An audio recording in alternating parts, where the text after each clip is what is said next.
But it seems the cost of recharging an electric vehicle is higher than using a petrol engine on long trips.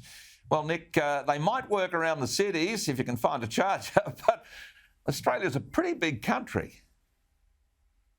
Well, Gary, I'm a bit of a fan of electric cars, and I say that as a petrol head as well myself. I'm onto my second electric car now. I had a Nissan Leaf, and now I'm on a Hyundai Ioniq, and they're great cars. And actually, not only are they a pleasure to drive, you also save money as well, because when I'm at work, I can charge up, or if I go shopping, often at the shopping centres, there's chargers there, so you can, if you like, quite literally get a free tank of juice while you're in doing your shopping. So I've actually found it's been quite cost effective for me to make the switch to electric. And of course, with electric cars, because you don't have an internal combustion engine, not so many moving parts, you save a lot on servicing costs as well. They don't break down.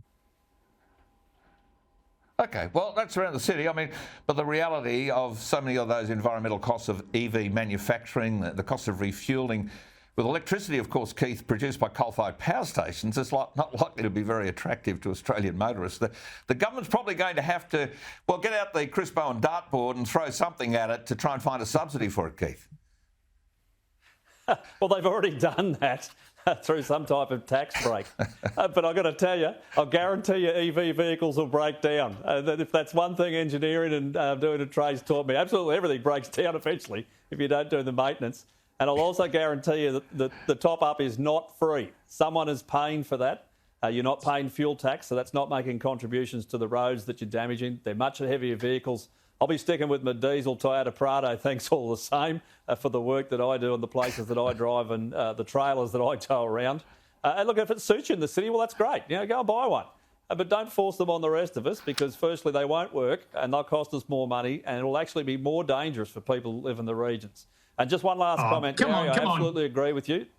There is a tidal wave of kids with anxiety coming through our schools right now. Go and have a talk to any school teacher, any school principal. It is out of control and something needs to be done. Come on, Keith. If we were sitting here 100 years ago having this conversation, you'd be running the argument for the continuation of the horse and buggy, and you'd be coming up with 3 or 4 clever arguments as why we need to keep the horses going forever. Now, new technology Anytime comes along. you want to get your EV across a flooded crossing, Henry Ford you have came a go. along with his Model T, made it affordable for us, and the world changed and we took a great leap forward. If it works for you, mate, knock yourself out. With the electric cars. But they're no good to us. Releasing an F100 electric. We live where you've got to drive hundreds of kilometres a day. Hundreds. Some people drive 1,000 kilometres. It is a very long way and they just don't work. Yeah, they don't sell extension leads that long. Look, we're doing this without a net here, gentlemen. Let's move on to The Voice. The Prime Minister is resisting, in fact, ridiculing calls for more information on the voice of the Parliament. I mean, Keith, he promised transparency before the election. Has he forgotten that people actually want to know what it is they're voting for, not just propaganda? Oh, look, Australians are naturally suspicious of changes that any government wants to put forward, no matter what the proposition is. And now this is one where, hey, we'll tell you the details later. Don't be surprised if people say no. And look, my view is very straightforward. I think we are one people, we are one country, we are all equal. I'll be voting no, but I'm only one vote in the referendum. It is up to federal Labor to put forward the proposition. If they can't provide details to people, well, they don't have a lot of trust in politicians now. I don't think they'll believe them. You know, Nick, after the Prime Minister's interviews last night on public television, people are actually saying maybe the Prime Minister doesn't really know what it is he's proposing. Oh, look, I don't think that's fair. I mean, look, history tells us that Keith's got the easy side of the argument here, doesn't he? It's very hard to change the Australian referendum.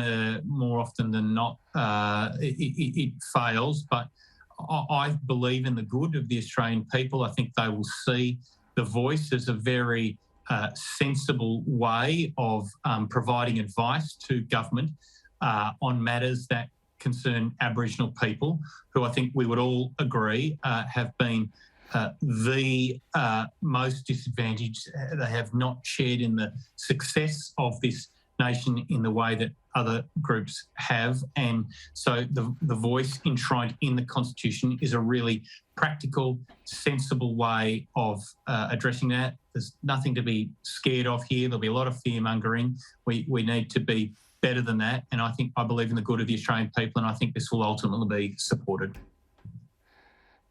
We'll wait and see now. Meanwhile, XXXX, the Queensland beer, has gone completely woke. It's enough to make drinkers want to cry into their beers. Have a listen. Have a look at this.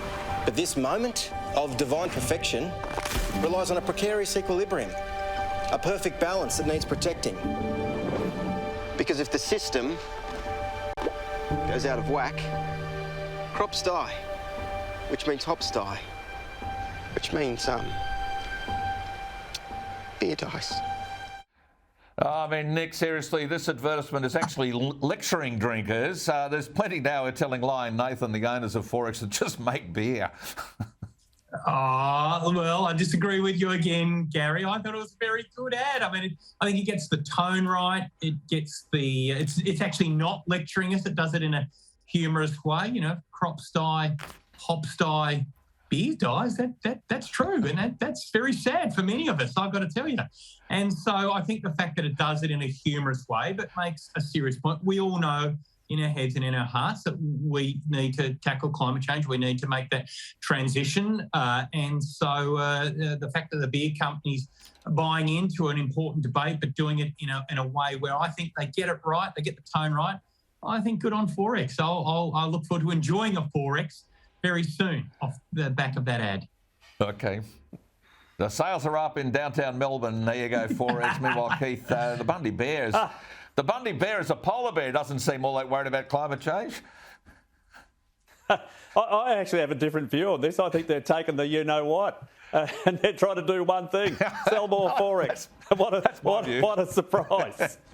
And look, good luck to them. However they manage to get their product across the line and employ more people, well, I'm happy with. I want to see more Australians in jobs, and it's a very, very long-term facility down there, as you know, and I know any number of people have gone through and done a trade there and moved on to other things, and more power to them. Yeah, they'll be drinking for the planet, I think. But speaking of fur, North Sydney Council is banning fur and leather. So there goes leather shoes and wallets. And, of course, Keith, I'm concerned the traditional vestments of the proud people from the Eora Nation. I guess it's petrochemical products now all the way. Well, I mean, it used to be enforcement against the jack boots. Now they're looking for the leather boots. I mean, what will they do? They'll be out to check whether something is fake or real, or that they'll do a bristle count to see if it's an actual. I mean, this is just ridiculous. What is council doing? Are they going to sit around on rocks? If you're not going to use natural products, if you're not going to use leather and whatever else you might come up with, whether it's barley or hemp or other products, well, you're left with petroleum. That's where it comes from. If you're using polyester and everything else, it comes from gas. So, good luck to council. I hope their voters send them a very clear message. You know, Nick, I think a lot of councils seem to get bored with roads, rates and rubbish. What's the problem with doing their job? Well, council's a very, very important tier of government. Local government's the level of government that's closest to the people.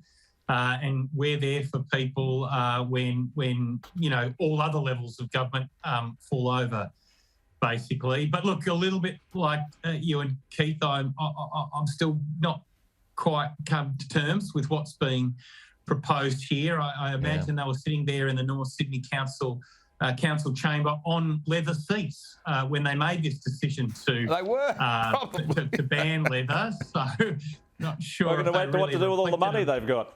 On that. I mean, look, I think probably the broad point they were trying to make here was avoiding cruelty to animals. I think we'd all support that notion. But if you're going to try and do something in a kinder way or a more environmentally better way, you've got to really think it through. So the point you make about, if you go and substitute leather with petrochemical plastic, well, that's not necessarily better for the planet. So, look, I think there's a little bit more thinking through that needs to be done on this one, notwithstanding the fact that they're probably trying to come from a good place. Yeah, well, I suspect so. But pleather chairs might be the go at North Sydney Council. They'll need air conditioning. Either way, but the Canberra-based Regional Australia Institute wants more migrants to go straight to the regions. It all sounds pretty good. But I keep saying we need a plan for regional growth to actually attract migrants, not just force migrants into the regions. Keith, our regions are busy places, but people seem hooked on big city life. Well, there's no surprises there, Gary. I mean, this is something that we've tried to do over a long period of time with incentives. But the biggest thing you need is the actual infrastructure. First, you need water. Well, guess what? They've cut most of the dams out of the budget. Secondly, you need linking infrastructure in terms of road and rail and ports, and a whole stack of that went too. And then on top of that, well, you need services, whether that is GP services, hospitals, schools. I think it's a great thing if we can get more people into the regions. We've got literally hundreds of thousands shifting into Queensland. They can't all live in the southeast corner. We should be building those bigger hubs in those regional centres where we can connect those services. That was always the plan under the coalition. But anyway, that money's now gone with federal Labor in place. Yeah, well, it's a story for another day. Nicholas and Keith, thank you so much for your time. I have run out of time, but it's great to have you both on the program this evening.